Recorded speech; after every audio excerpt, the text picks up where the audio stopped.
I started my real estate photography business called Norman & Young about 12 years ago, and since then I built it from a business that did 0 shoots to now a top 1% real estate photography business that has a team that completely runs the business for me. And on this video, I want to show you, if you currently make more than $10,000 a month as a real estate photographer, how to fix things that could allow you to build your business to become one of those top 1% real estate photography businesses, or just take you farther than you currently are. So if you currently do more than 10K a month, awesome. This video is for you. If you do less than 10K a month, you're welcome to hang out, but I have a bunch of other videos more geared towards the level that you're at. So on this video, I want to show you the things that if you fix them will allow you to get to 75K a month. Now, you don't just fix them when your business goes there overnight. It's about taking steps that would open up the capacity of your business and actually get you there if you're able to put in the work over the long term and do the things that I say in this video. So here's the reality and the big point that I want to start with that is really hard for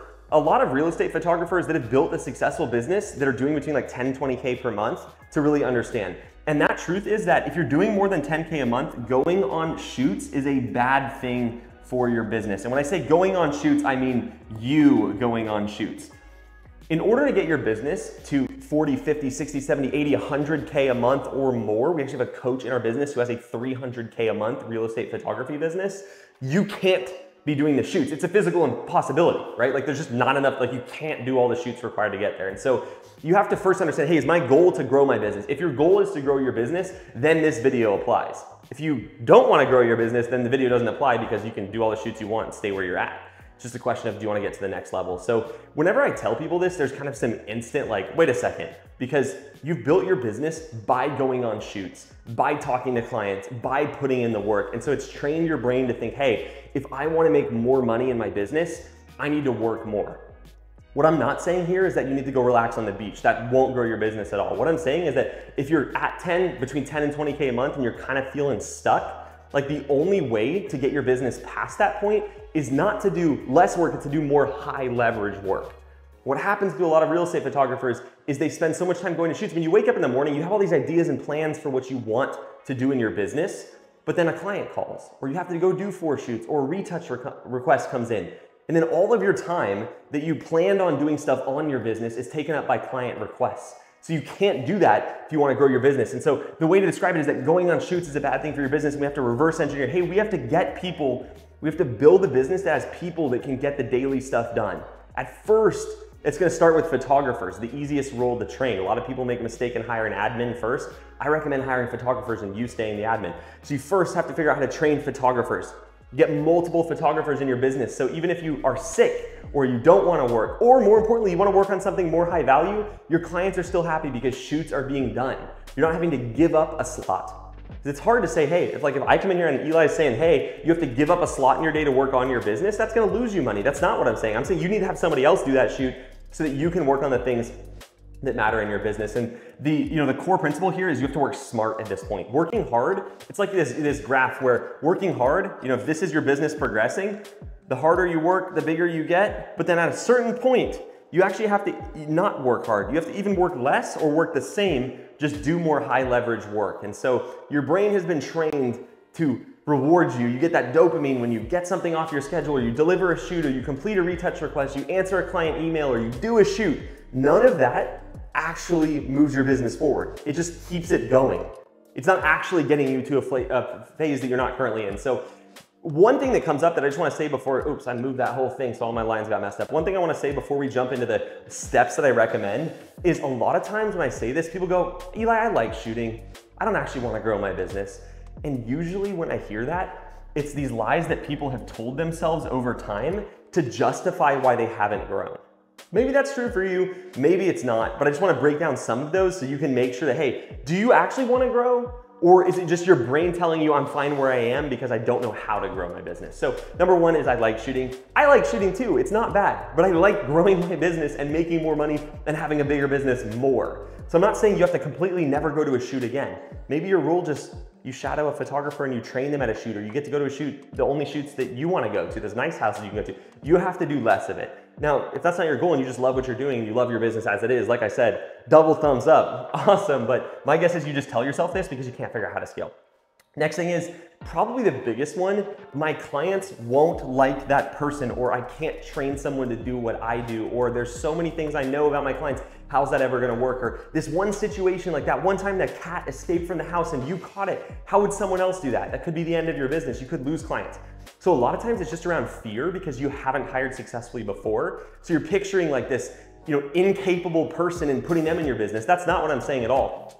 Your clients, if you do it wrong, they absolutely won't like that person and it will take your business in the wrong direction. But if you hire correctly, and I'll talk to you about that process in a second, your clients are absolutely gonna love it because you're gonna get great people that open up your availability, and you're gonna love it as well because your business is able to grow to where you want it to grow. And then the third thing people tell themselves, like, well, I'm grinding right now. I'm grinding right now. In the future, I'll be able to scale. But it's like, if you've been bouncing off the same revenue number month after month, or you don't see it being possible, maybe you grew really fast and you got here and you're like, I can't do any more shoots. What do I do now? The solution is not to wait, it's to change it for the future. Like, you make those changes in your business and it allows your business to grow. It's not your business grows and then you make the changes, right? And so you have to change it. If you just keep doing what you're doing, you're gonna get the results you got, which is good, right? You've built a good business. I mean, 10, 15, 20K a month as a solo operator, that's awesome. But you're here watching this video because you wanna push it past that. So here's what I recommend doing. Step number one is going to set and break down a goal. Now there's a lot more that goes into this, and I'll talk to you about that in a second, but what I think a lot of real estate photographers do when I say set a goal is they're making like 15K a month, and I'm like, I want you to set a goal. And they're like 20K. They're like, well, you set that goal because you already feel like it's possible and you feel like you could just do more of what you're doing to get there. So the goal that comes to mind, let's say you set a 20K goal because you're already doing 15. I want you to double the number that first came to mind a second ago when I said that. So I want you to set a goal that's bigger than you think is possible, because now we can solve for this. We can say, I'll go out here to do this. If we want to make 40K a month, we can set and solve for it. And there's a workshop link below where I go more into depth on this. It's my advanced training. It's meant for people doing more than 10K a month. So check that out if you want more on this. But what you're going to do is you're going to take that 40K a month and you're going to break it down. You're going to figure out how many shoots that's going to take to do 40K a month. And I don't know what the math is off the top of my head, but if you have a $250 average order value, it's 40 times 250. So, no, not quite. It's 40 times 4. It's like 200 shoots a month. So either way, you can do the math on this, right? Let me erase that. So you'll find out that it's like 200 shoots a month. And then you can do the math on that. And you can say, well, how many shoots a day is that? Well, there's 22 business days in the average month. So it's a little bit more than 10 shoots a day. So we're gonna say you have to do 10 shoots per day. So now we know that's our goal. And then if we're doing 3, it's probably gonna take what? To do 10 shoots a day, 4 photographers that are like part-time-ish.